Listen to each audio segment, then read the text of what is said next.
everybody. Welcome to another edition of He's a Porn Addict Now What? An expert and a former addict to answer your questions. I am Tony Overbay, a licensed marriage and family therapist, and I am here, as per usual, with the wonderful, the talented Joshua Shea. Josh, how you doing today? I'm doing well, Tony. How are you doing? Hey, so I get to always throw the fancy, I'm a licensed marriage and family therapist. What do you do? How do you announce yourself in your bio? When I go onto my TikTok lives, I say that I am a pornography addiction coach, a certified betrayal trauma coach, and I am a therapeutic disclosure specialist because Ooh, that's my latest one that I got. And I think I'm going to stick to these three. I'm not going to learn anything more, which tends to be the way I go. I think I want to yeah, become an absolute expert at these three things and not just become, know a little bit about everything. What's the trade? yeah. Know it all, Jack of master of something none. or, yeah, Yeah, something like yeah. that. So Yeah, no, I I like spent that. I spent most of my addictive life as knowing this much about everything, and I've decided Mhm. in my new world, I'm going to try to know a lot about very few things. And if it's something I don't know about, that's fine. I'll find somebody who does. Okay, so you and we haven't even got to the question yet, but I am, if you can see, I'm very excited about what you're saying, and now I know where we're going later in the bonus content because I feel like this is one of those things. A lot of addicts really struggle with emotional Oh maturity, yeah. and so emotional immaturity is often this concept of, well, I may not know this thing, but I have to pretend that I do, and meanwhile, people that know the things know now that, oh, you're absolutely full of crap. And I feel like it is so much better to say, oh, I don't know anything about that, but I'm confident about these things. And I think that's Yes. part of what boosts one's confidence and eventually leads to not needing to turn to unhealthy coping mechanisms. So, Well, and we'll go deep. and We'll go it's I deep on think that today. yeah, most Yeah. people who are addicts I've talked with, not only do we lie about the really important stuff, there are Yeah. times where because I think acceptance is such a big deal and there's, the Yes. trauma in the background of so many of us, it's a question like, hey, did you see that new Star Wars movie? Yes, I did. Or have you ever read this book? I haven't read it, but I've heard of it. When you've never heard of the book, Never heard but of you it. just don't want Yeah. to, it's almost like fear of being left behind or whatever that's called, FOMO, fear Yep. of missing out, where, well, if I don't say that I watched this movie or I've heard of this person you mentioned, I'm going to be left behind. So I'll just And lie yeah, about it. when oh, it's so good. That taps into our deep abandonment wounds, And then when I'm a kid, if I don't be kicked out of my clan, aka my family, I will be left to the wolves and I will die. So yes, I have heard of that book. Now, meanwhile, if you were like a very immature therapist, like I was many years ago, you may have even asked another therapist if they had heard of the work of a particular researcher that I made up on the spot. And when that person said, "Oh, big fan," I've never looked at that person the same. Probably emotionally immature of me, but it was pretty fascinating. There's my Yeah, confession. I feel much better about that. I like that. Okay, today, You're setting people up. I like that. right? Horrible. I'm saying do not do that. Don't do Okay, that. Okay, okay. don't do Sorry, that. that was Don't. addict Josh Yeah. hearing. Man, I could use this tool.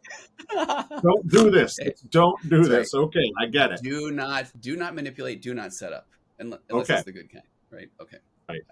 I will not edit that out, but I will maybe put humor. I will say that was humor.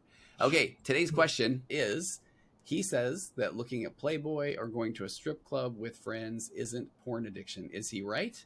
Joshua Shea, start with you All today. right. And I did all of these things, so I Okay. can. He's mostly right, but if he's an addict, his answer is more of a rationalization by comparing himself to non-addicts. Reading, and this is not a true title, but reading Okay. all about beer magazine and going on a to a brew pub with friends once in a while isn't going to make him an alcoholic, but if he already is one, it's like throwing gasoline on the fire. It's impossible to tell exactly what ingredients are going to make one person an addict and the next a recreational user because they are often the same formula. It's like the phenomenon where two people grow up in the same household and one ends up a criminal while the other is a captain of industry.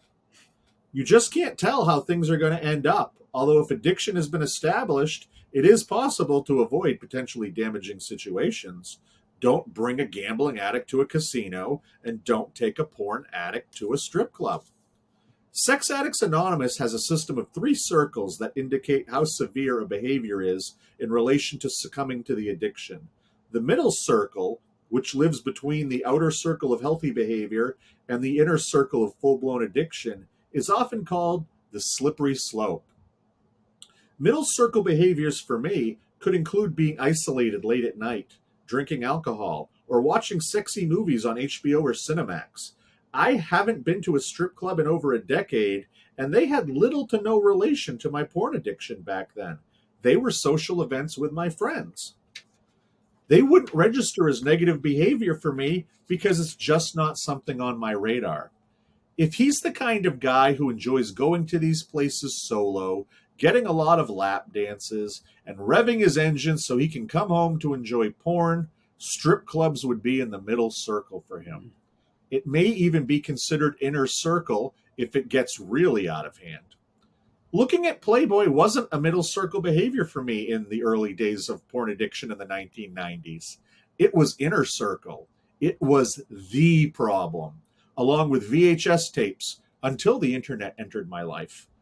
I don't think I've seen a Playboy magazine in nearly 20 years, but I still make sure to stay away from them, as it will always be a middle circle behavior. I feel like with many questions in this book, there is a question behind the question. Are you actually asking, is it okay I don't like these things and think they are a problem? The answer to both of these questions is a resounding yes. If you don't like his behavior and or you think that certain things he does contribute to the problem, you need to express this to him. There are many men, even if they are struggling with an addiction, who will respect your wishes when it comes to spending money to watch naked women jiggle in front of them. You can set boundaries where you don't allow certain magazines in your home, or you can tell him that you don't approve of his behavior. He may be a guy who apologizes and stops engaging in those behaviors, or someone who laughs in your face and ignores you. How you deal with that is a different issue we will tackle later. That is so well said. My marriage therapist brain is blowing up. I think I've worked with 1,400 couples as of this recording. And I love what you just said there, because often I feel like there's a case of people just don't know what they don't know versus they refuse to take ownership, acceptance, or step outside of their ego and be there to hear someone else because someone else's experience threatens them. So I love, we'll tackle that. So that was so well said, Josh. I like that. Mine's not as in depth. So I said, like many of these questions that focus on the label of addiction, it really comes down to a manner of semantics. How do you feel about the fact that he looks at Playboy or goes to look at women dance naked at a strip club? Forget the articles, forget the friends. If a husband said it wasn't addiction to me in a session, I'd tell him it's not about addiction, it's about objectification. His line of thinking is rationalization and justification, be it addiction or not. How do you feel when he looks at the women in a magazine or when you're sitting at home knowing that he's out looking at a 22-year-old gyrating on stage? If you're sharing your emotional truth that it bothers you with him and he tells you that it shouldn't, he's not having any empathy toward what the situation is like for you. Lack of empathy, not coincidentally, is one of the hallmarks of addiction.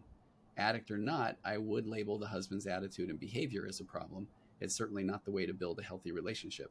I see some couples where the word addiction is thrown around because she is worried where things are headed. She may not even think he's an addict now, but has seen a rise in some kind of behavior giving her concern. An interesting question to ask yourself would be how you would feel if suddenly the twice a week, quote, occasional trips to the strip club with friends became frequent visits to the nearby casino with his buddies to play craps or roulette. What if he told you that wasn't an addiction? There are a lot of easy answers, but your feelings and intuition will generally guide you to be rightly concerned in a given situation. So I feel like where you ended your question, I think are your answers where I kind of jump on board. And I feel like being able to have a healthy way to communicate of why you care or don't care about something, but have him have the tools to really be there and listen, understand, and express empathy, because I feel like that's going to hopefully eventually get to a place of accountability. Does he just do this because he just does this? Or I liked what you said in your answer, or sometimes we want that almost that boundary or that structure. And sometimes we need somebody to say, it would mean a lot to me if you don't, because I feel like this is what that experience means to me.